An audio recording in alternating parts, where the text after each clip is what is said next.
लोकसभा चुनाव का जैसे ही बिगुल बजा, उत्तर प्रदेश में समस्त पार्टियां अपना अपना हथकंडा आजमाने में जुटी हुई हैं। कलेक्टेड परिसर में पहुंचकर बीएसपी प्रत्याशी ने नामांकन पर्चा दाखिल किया।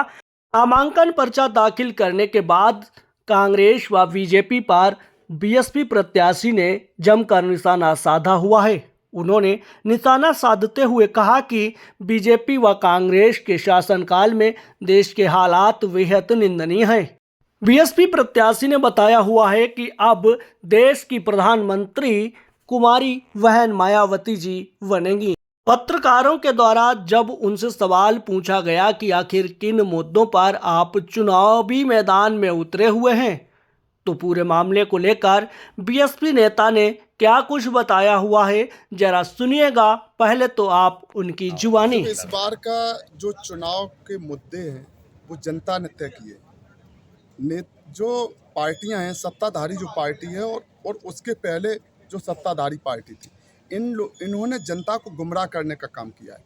कांग्रेस पार्टी का 50 साल का 55 साल का शासनकाल है और मिला जुला के भारतीय जनता पार्टी का लगभग 10-12-15 साल का शासनकाल हो जा रहा है। और देश के जो हालात हैं, इसका मतलब इन दोनों पार्टियों से देश के हालात नहीं संभल रहे हैं। देश ये मांग रहा है, देश क्या मांग रहा है कि भारत देश में जो ऐसा शासक आए जो सर्व समाज में एक उनकी छवि ये हो कि वो सर्व समाज को लेके चलने वाले। तो उसमें माननीय बहन कुमारी मायावती जी, जो उत्तर प्रदेश की 4 बार मुख्यमंत्री रहीं, 2007 से 12 पूर्ण बहुमत की मुख्यमंत्री रहीं।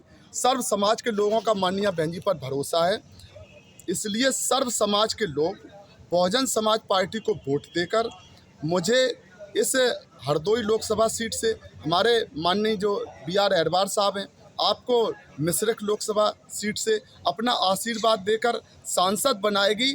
और वो सांसद आशीर्वाद जो देगी वो माननीय बहन कुमारी मायावती जी को प्रधानमंत्री के रूप में उनका आशीर्वाद होगा, जिससे देश की तकदीर और तस्वीर बदली जाए। इस समय सुनने में आ रहा है कि लोग ये कह रहे हैं कि बस बहुजन समाजवादी पार्टी जो है वो बी पार्टी।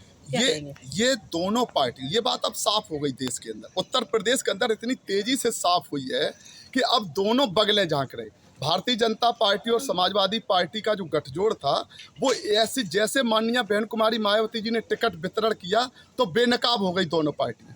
जो लोग कहते थे कि बहुजन समाज पार्टी के टिकट फाइनल होते हैं एक पार्टी के दफ्तर में, तो ये तय हो गया कि समाजवादी पार्टी के टिकट वास्तव में भारतीय जनता पार्टी